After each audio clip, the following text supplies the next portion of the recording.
fund all of Kerry's buddies in the music industry with securitization of their royalty streams. So that's how I got to, be involved with them.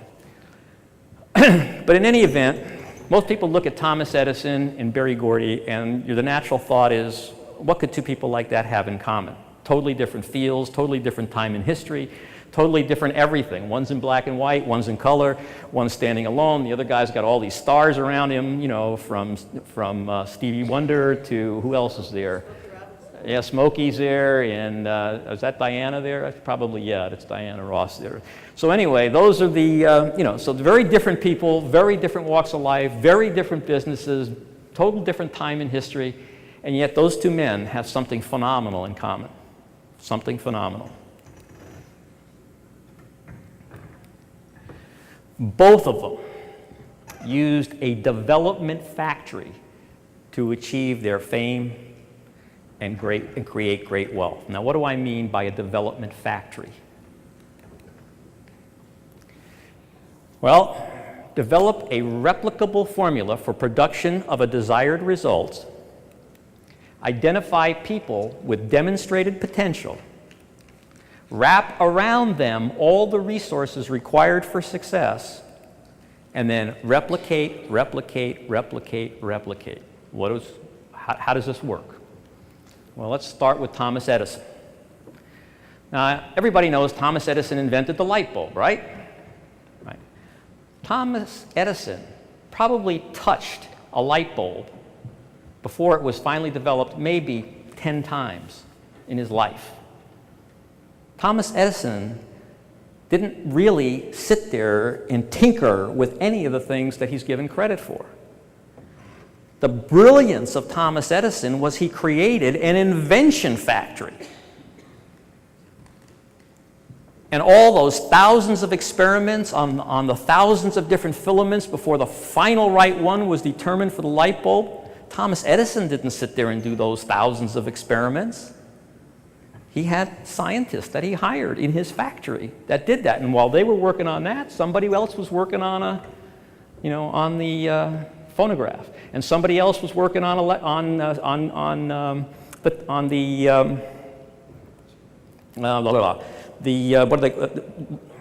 pardon?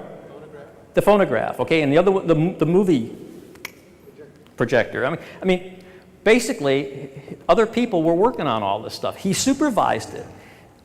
He orchestrated it. He gathered together all the resources that made it work. He decided in the end which ones they were going to work on and which ones they weren't. He was the one who developed the manufacturing formula by which all this whole operation got put together. But he didn't sit there and invent the light bulb.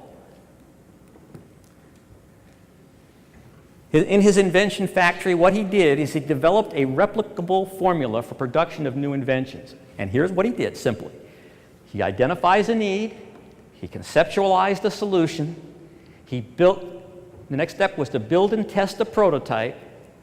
The next step was identify what works and doesn't. The next step is conceptualize a solution for what doesn't work, and then build and test another prototype. And then you keep rotating around that circle over and over and over again. Keep the process going as long as it takes to produce the viable solution. Okay? That's the formula. Okay? And so every product that he came out with, that's the process that it went through.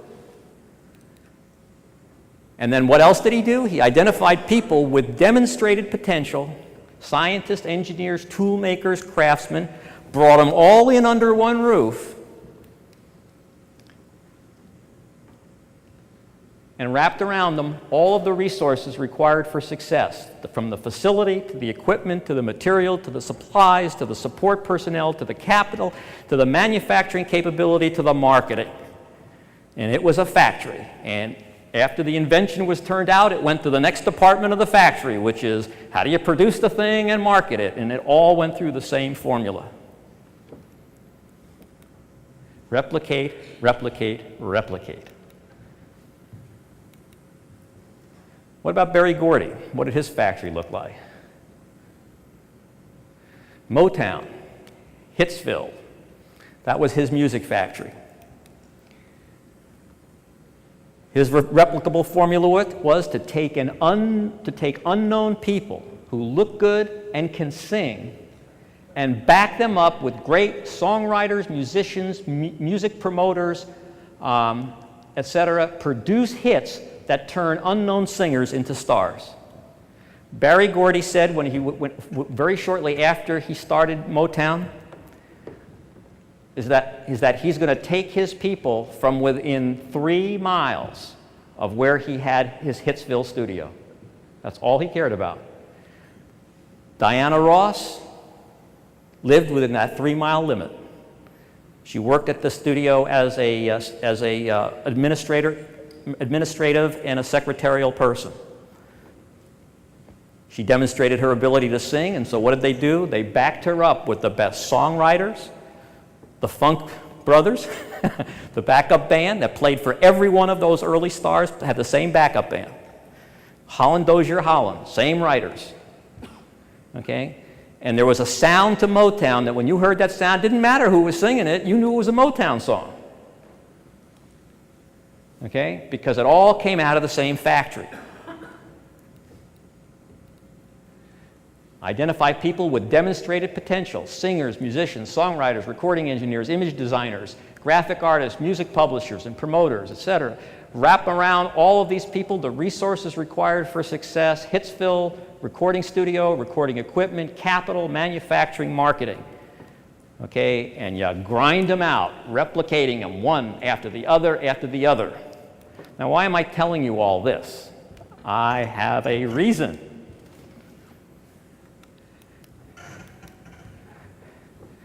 What do J. Abraham and Gordon Bizarre have in common with Thomas Edison and Berry Gordy? You got it. Very smart lady. I know somebody's actually been listening here. Okay, we refer to it as the wealth factory. And here's our formula. Develop a replicable formula for the production of the desired result. Take entrepreneurs with demonstrated potential, wrap around them all the knowledge and resources required for phenomenal success in their field, and facilitate their transition into creators of great wealth. That's our factory. That's our basic premise. And to that, we then have to identify people with demonstrated potential, including entrepreneurs, business executives, inventors, marketing pros, visionaries, finance wizards, organizational and structural experts, motivators. List goes on. It's a lot longer than that. And then wrap around these folks all the resources required for success, including the knowledge, the capital, a communication center, contacts and access to relationships, established mentors, etc. Everything it takes to overcome any obstacle an entrepreneur faces. Now, our expectation, by the way, is we're not going to do it for anybody, but we're going to empower them to do it for themselves. Because that's the whole basis of an entrepreneur. You can't have an entrepreneur where we got to go be the entrepreneur, right? I mean, you got to have, okay, and then the idea here is to replicate, replicate, replicate. Jay and Gordon's Wealth Factory. Now, this is kind of interesting because when you talk about wealth to most people, this is what immediately comes to mind. You know, the houses, the cars, the limos, the yachts, the jets, and all that stuff. See, I look at that and it's kind of like been there, done that. And the one thing you start to realize after a while that all that stuff, it is just stuff. It comes, it goes, it rots, it rusts, it requires maintenance. It has headaches. You know, there are benefits too. And you know those. I don't have to tell you those. But at the end of the day, those are made in the toy factory. What I'm talking about here is the creation and generation of real wealth and power. And with wealth and power, those are the toys you play with, but that's just it. They're just toys. I know you can't see all the detail in here, so I won't even try to get into it, but a whole lot of stuff going on in this wealth factory. But where it all begins is taking individuals who are entrepreneurial and have demonstrated potential. In other words, We are not looking for people to bring through our process, people who are just starting out. In fact, if I had come to me as my 26-year-old, I'm not sure I would take me, because at least not until after I'd bought the first business. Because we're looking for people who really do have demonstrated success, people where we can look at their track record and say, okay, this is a person who exhibits those features that say we can work with them to take them to whatever their next level is. And then the objective is after we support them with what it is that they need in the form of the knowledge, the experience, the mentoring, the capital, the everything that they need, is to bring them through a process where out the door come people who are substantially into businesses of major size.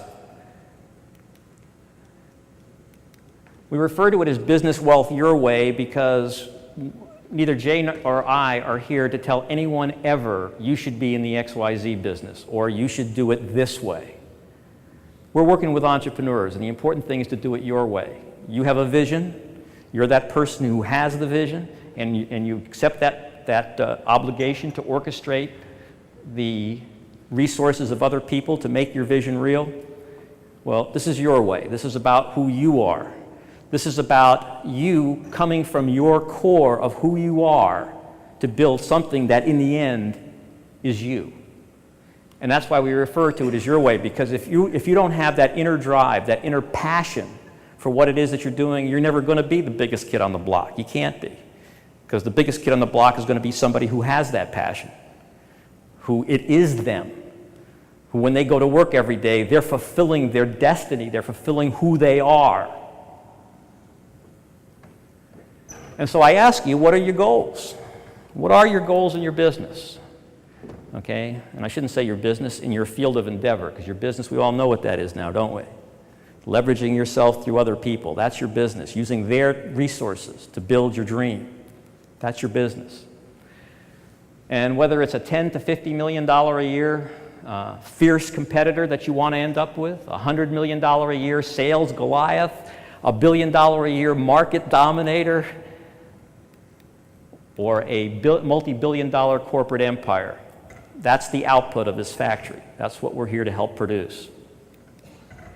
Doesn't matter whether it's in service, retail, wholesale, or manufacturing. The objective is to take Jay's expertise in the marketing and business success area, my expertise in the acquisition and finance area, and the capital that we have access to, the relationships that we have access to, and to wrap those around people who have demonstrated potential. Now, when we go back to this business here for a second, the factory, there are lots of ways that we have of wrapping our resources around you. Think about this. I'm going to now take you to another level of business development. Does everybody know what it means to go public with a company? Okay, it means, all of a sudden you're on the exchange, right? Or you're at least listed on some pink sheet someplace. The idea is your stock certificates are then sold to the public. You collect the cash from the sale. Your company now has equity, and you have people trading your shares in a public marketplace, determining the price of your shares based on how much that public thinks about your future. Okay? It's the ultimate way to come out of a business if you're successful, because now, instead of owning stock certificates that are paper that you can put on your wall, you own stock certificates in your company with a public market price on it, which means someday you're going to convert that into real hard cash by selling those stocks, those share certificates, into that public marketplace. So you have something new that you didn't have before, which is called liquidity. It means that now you don't have a hard-to-sell privately owned business. You've got a public company that there's a market price for on your stock, and people are trading it every day. It's a whole new level of business that gives you access to things that you don't have as a private company. So what do you think one of the early goals are for our factory, for our wealth factory? What do you think we're going to do with it? We're going to take it public. Okay, and why are we going to do that? Because that's exactly the platform that we want to have to help launch these businesses.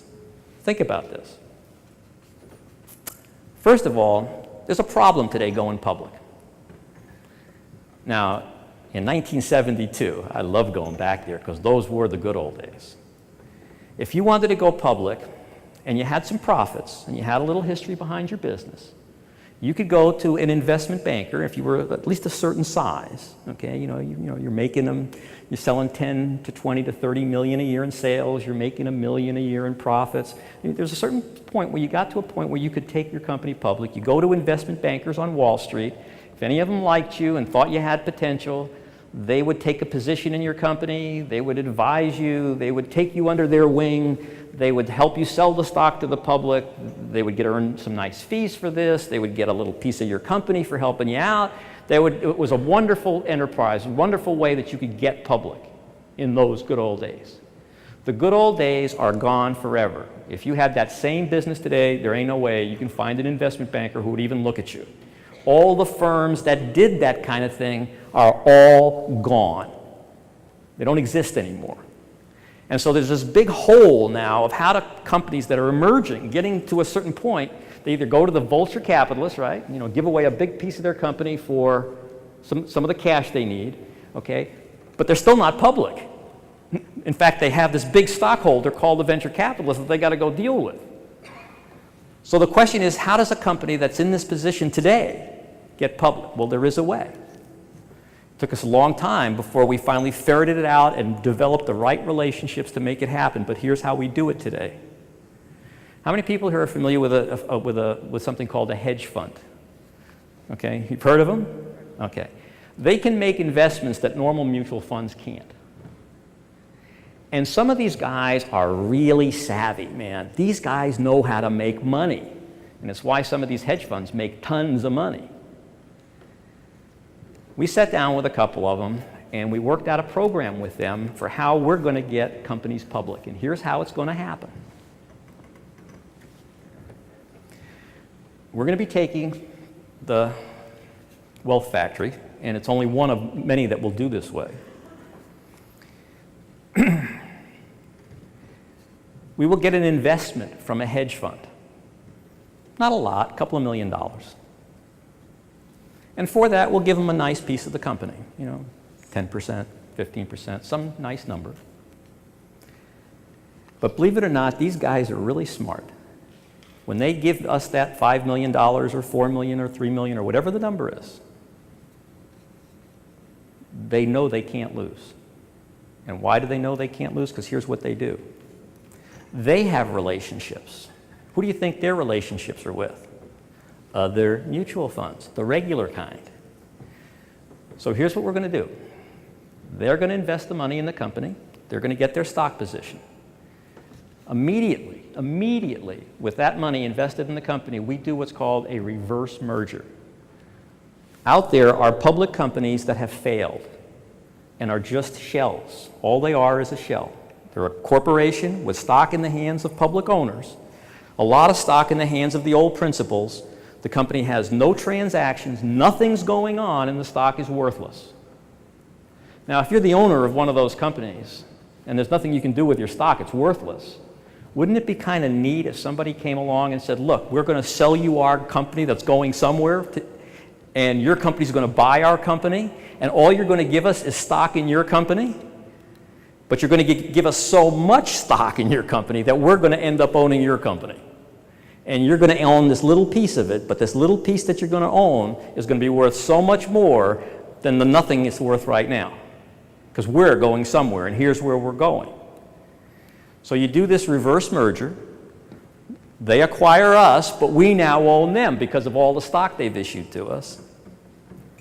Okay, and because a hedge fund owns a big piece of our company, how much of that stock do they get? They get their percentage, don't they? Because remember, they own 15% of us. So if we end up in now owning 95% of this other company, then they own 15, in other words, their 15% is equivalent to now, say, 14.5% or something like that of the final company. Okay? So now they own stock in a public company, right? Because we did this reverse merger with a public company that had nothing in it before. Now, why do they care about that? The hedge fund cares about it a lot. Because the minute it's a public company, what do you think they now do with their 14.5% of the stock of this company? What do you think they do with it? they take half their position and they will sell it to their mutual fund buddies. First thing we do is, there's a step here. They're called market makers. Market makers are now educated as to what our plans are, and they get excited, and they go out and start finding buyers to start trading the stock at higher and higher prices. The hedge fund sells half their position to the mutual fund, to their mutual fund buddies. And why is this important that it's their mutual fund buddies? These guys all know each other. They all eat at the same clubs. They all, go on vacations together. They all talk to each other constantly. They're all buddies. Okay? So what do? They apportion the stock out to their mutual fund buddies, and now there's institutional ownership to this public company. The institutional ownership has a vested interest in seeing the stock price at a certain price because it's now part of their net worth, right? Okay, so they're only trading the stock between each other. So what do you think they traded at? The agreed upon price, the price that they're all comfortable with. Now, eventually, this company has to do something to justify all this, but in the beginning, it doesn't have to do anything to justify this. Just have a good potential. The next step is the hedge fund now has no risk in this transaction. Whatever happens, they're ahead. The mutual fund's got some risk, but they're betting on the hedge fund's wisdom in picking us to do this with, that this company's really going to do something. And so that's their play in this.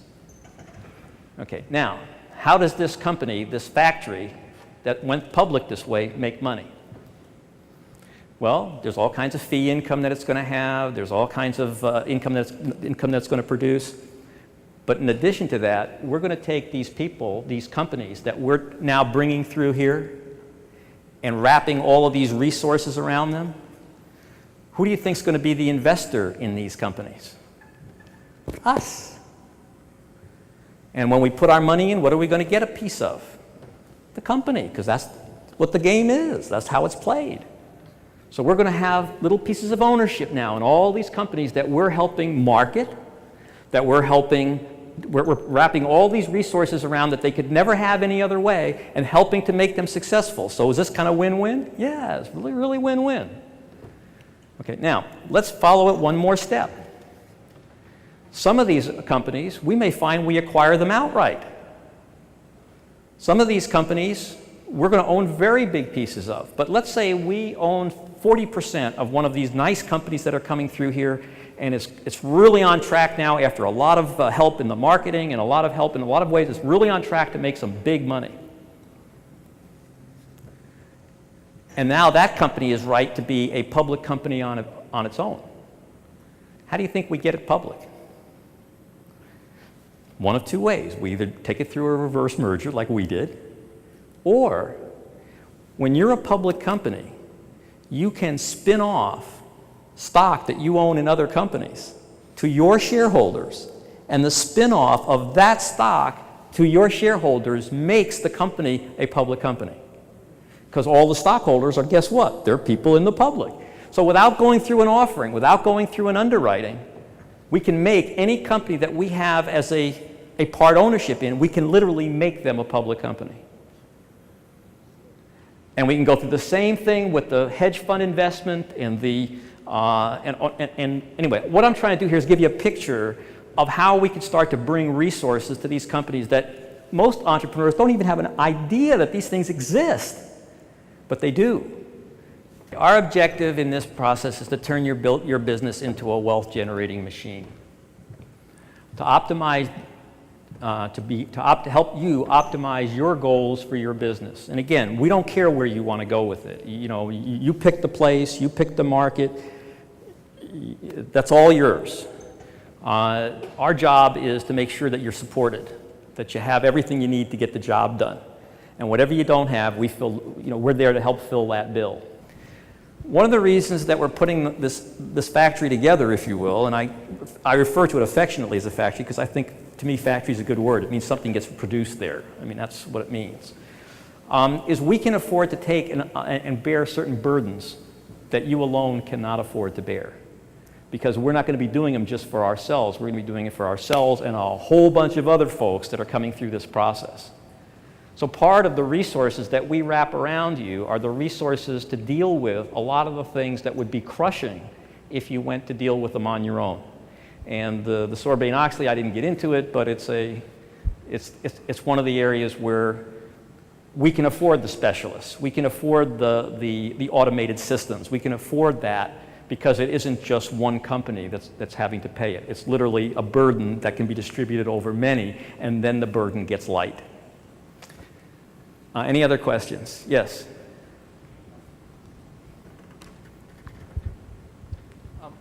You talked about asset-based leverage buyout.